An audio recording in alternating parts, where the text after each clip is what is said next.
Assalamu alaikum. Bismillahirrahmanirrahim. My name is Habibur Rahman from BS Chemistry and my presentation topic is endoplasmic reticulum.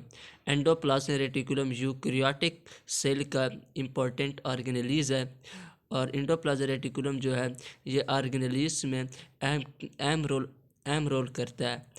Endoplasmic reticulum को first time Porton नामी scientist ने 1945 में discover किया था। Endoplasmic reticulum का मतलब क्या है? Endoplasmic mean inside the cytoplasm and reticulum means यानी कि नेटवर्क, यानी कि ये साइटोप्लाज्म के अंदर यानी कि किसी चीज़ का नेटवर्क, किस चीज़ का नेटवर्क होगा, यानी कि ये होगा कि ये जो लॉन्ग टेब्यूल्स हैं, ये स्ट्रक्चर जो आपको लॉन्ग टेब्यूल्स नज़र आ रही हैं, यानी कि इस चीज़ के यानी कि ये क्या होगा, यानी कि ये जो सेल का न्यूक्लियस होता है, न्यूक्लियस से लेकर यानी कि प्लाज्मा मेम्ब्रेन तक जो स्ट्रक्चर फैली हुई है, ये जो टेब्यूल्स फैली हुई हैं, इसको हम क्या कहते हैं? इसको हम यानी कि एंडोप्लाज्मिक रेटिकुलम कहते हैं। क्या कहते हैं? ये एंडोप्लाज्मिक रेटिकुलम होगा। और इसमें जो ये होता है कि ये जो लॉन्ग टेब्यूल्स लेके ये जो आपको अगर स्ट्रक्चर की बात करें तो ये जो लॉन्ग टेब्यूल्स ये जो आपको नज़र आ रही हैं, ये क्या होता है? इसको हम क्या कहते हैं? सिस्टर्नी कहते हैं, सिस्टर्नी। और ये जो सिस्टर्नी का जो यानी कि जो अंदर वाला पार्ट होता है, इसको हम क्या कहते हैं? सिस्टर्नल, यानी कि सिस्टर्नल स्पेस कहते हैं या ल्यूमन, यानी कि ल्यूमन कहते हैं। इसको क्या कहते हैं? ल्यूमन कहते हैं। अच्छा, और इसकी डेफिनेशन की तरफ आते हैं। Endoplasmic reticulum is a network of channels extended through out the cell. The channels are mostly continuously with the plasma membrane. Material is present in these channels. This material is separated from cytoplasmic material by spherical or tubular membrane called cisternae. यानी कि ये जो endoplasmic reticulum होता है, यानी कि ये किसी नेटवर्क का चैनल होता है, यानी कि जो सेल के यानी कि जो सेल तक, यानी कि सेल से लेकर प्लाज्मा मेम्ब्रेन तक जो फैला हुआ होता है, ठीक ना, प्लाज्मा। ये जो मटेरियल होता है यानी कि इस चैनल के अंदर फैला हुआ था, और ये जो मटेरियल होता है ये साइटोप्लाज्मिक मटेरियल यानी कि स्फेरिकल और ट्यूबुलर मेम्ब्रेन की तरह यानी कि ये फैला हुआ होता है, जिसको हम क्या कहते हैं? सिस्टर्नी कहते हैं। अब कंपोजिशन की बात करें तो ये कंपोजिशन ये होता है कि ये प्रोटीन्स और लिपिड से यानी कि ये मिलकर बना हुआ होता है। यानी कि प्रोटीन्स और ये लिपिड से मिलकर, यानी कि ये जो एंडोप्लाज्मिक रेटिकुलम होता है ये प्रोटीन्स और लिपिड से यानी कि मिलकर बना हुआ होता है। उसके अगर टाइप्स की बात करें तो इसकी दो टाइप्स हैं। एक है one is rough endoplasmic reticulum and second is smooth endoplasmic reticulum. ये जो रफ एंडोप्लाज्मिक रेटिकुलम है, यानी कि इसके साथ रेबोसोम्स अटैच होते हैं, जिसकी वजह से हम इसे क्या कहते हैं? रफ एंडोप्लाज्मिक रेटिकुलम कहते हैं।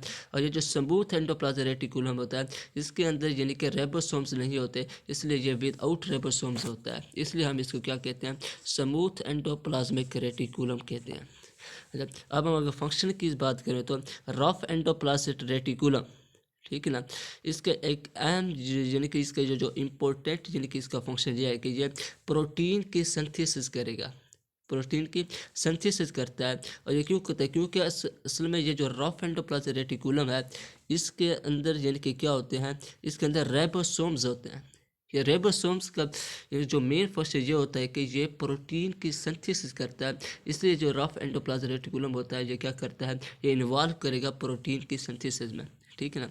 और ये जो प्रोटीन होती है ये साइटोप्लाज्म में स्टोर होती है, या वो कहते हैं कि ये जो चैनल है, या चैनल के ज़रिए यानी कि इसे सेल इस प्रोटीन को यानी कि ये चैनल के ज़रिए यानी कि इसे बाहर निकाला जा सकता है।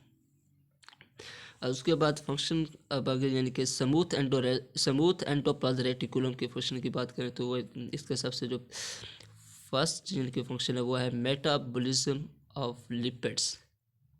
यानी कि ये जो स्मूथ एंडोप्लाज्मिक रेटिकुलम होता है यानी कि ये लिपिड्स की फॉर्मेशन करेगा, मिसाल के तौर पर अगर हम देखें यानी कि कुछ आर्गेनेलीज हैं, आर्गेनेलीज के यानी कि आर्गेनेलीज या सेल की जो प्लाज्मा मेम्ब्रेन होते हैं, यानी कि वो उसमें जो यानी कि फास्फोलिपिड्स हो गए या कोलेस्टेरोल हो गया था, यानी कि ये इसकी फॉर्मेशन करता है, यानी कि स्मूथ एंडोप्लाज्मिक रेटिकुलम इसी तरह के जो लिपिड्स होते हैं उसकी जो फॉर्मेशन करता है।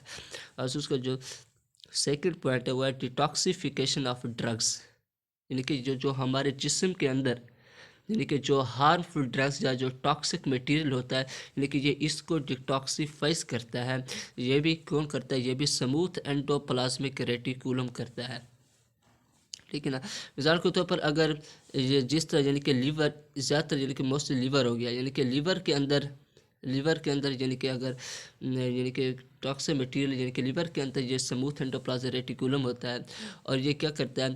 ये जो हाइड्रोक्सिल ग्रुप होगा इस ये ऐड करता है किसके साथ? हार्मफुल ड्रग्स यानी कि जो टॉक्सिक मटेरियल उसके साथ ऐड करेगा। जब ये उसके साथ ऐड करेगा तो ये फिर क्या होगा? ये वाटर सॉल्युबल होगा। फिर जब वाटर सॉल्युबल होता है तो फिर ये क्या होता है? ये पानी के यानी कि ये वाटर के साथ मिलकर यानी कि ये हमारी बॉडी से यानी कि एक्सक्रीट हो जाता है। इसी तरह यानी कि ये जो स्मूथ एंडोप्लाज्मिक रेटिकुलम होता है यानी कि इसी तरह यानी कि ये जो हार्मफुल ड्रग्स और टॉक्सिक मटेरियल होता है इसको क्या करता है? इस तरह यानी कि इसकी डिटॉक्सिफिकेशन करता है।